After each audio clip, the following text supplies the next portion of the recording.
So what's been the biggest learning for yourself personally over the last few years? I've been mainly in career of HR director so far at regional level, market level, global level.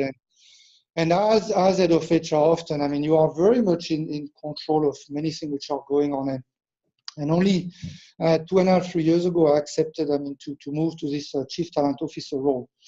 And through this role, I mean, I've been lucky enough, I mean, to be in charge of some quite sizable project. I mean, one, as I was showing the picture, was really to help, build the company strategy. That was one example. But the two things I've been doing in particular was to drive the HR transformation, and especially to drive a different way to organize ourselves as a company. And the second thing which gave me significant opportunity to learn was about revamping our business leadership model. And maybe I can deep dive into these two experiences, because one of the key learning was about resilience. One of the key learning was about the need to be able, I mean, to face issues calmly, to reflect, to learn, and see what do you learn, and where do you get from them, so that you can continue it.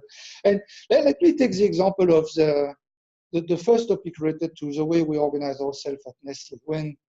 When we started this HR transformation, one key insight that we try to share with the organization is the fact that when you look at the size of Nestlé, when you look at the number of markets, some markets which were really sizable, they could afford all the expertise, all the technicity they need, whatever the topic. Think about the US, think about China. Mm-hmm.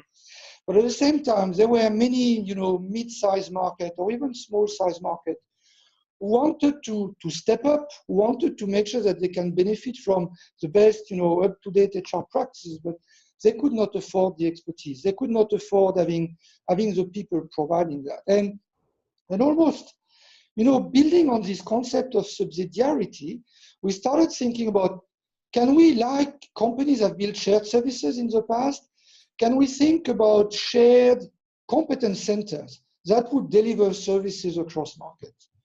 And actually, I remember first time I presented this to the executive board, it was a little bit more than 2 years ago.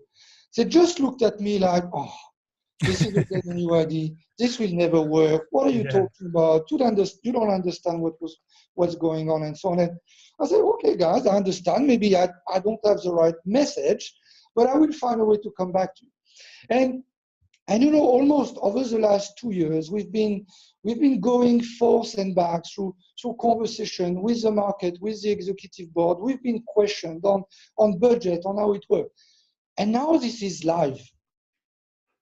And now no one questioned why we wanted to do that. And I remember, it's interesting because I remember when we started this journey, I was telling my people, listen, guys, you are pioneering, but I can tell you, in 3 years down the road, 4 years down the road, people will wonder, did we work differently before? What did exist before this way of working? And I think that's where we are. But it's true that it required leading such a shift required to be able, to face the challenge, to listen to the feedback, to capture it, and as you go, to adapt, your way of doing it. So that's one example of big learning, but really going positive. Sure. And this one has been sorted out. The other one I wanted to share, I think it's another very interesting experience, but that one, I'm still in the middle of the bridge. That's why I'm even more happy to share, because that's something I have not yet completely sorted out. JC, before we jump into the second one, can I just ask, for the first project you just shared, looking back, is there anything you would have done differently? I think probably or making sure that we engage with the executive board in a different way. I know that some of them we've been winning one by one by showing them the value that those new organizations will bring to them personally. So it's almost like making it more personal to them. The today you can find a personal connection. So that one board member, I just take an example. The board member who's in charge of technical and R&D has a genuine interest at building and growing R&D capabilities in Africa. Yeah, because he's been working in Africa and he really wants to do something special for this continent. And just a few weeks ago, I was just capturing this, on the fly while I was working with him. And I said, wow, I called my guys in Africa, I called the people from the regional center of commerce to say, please come to Vevey, spend time with our board member and try to understand how is it that we can support him in this personal journey he had.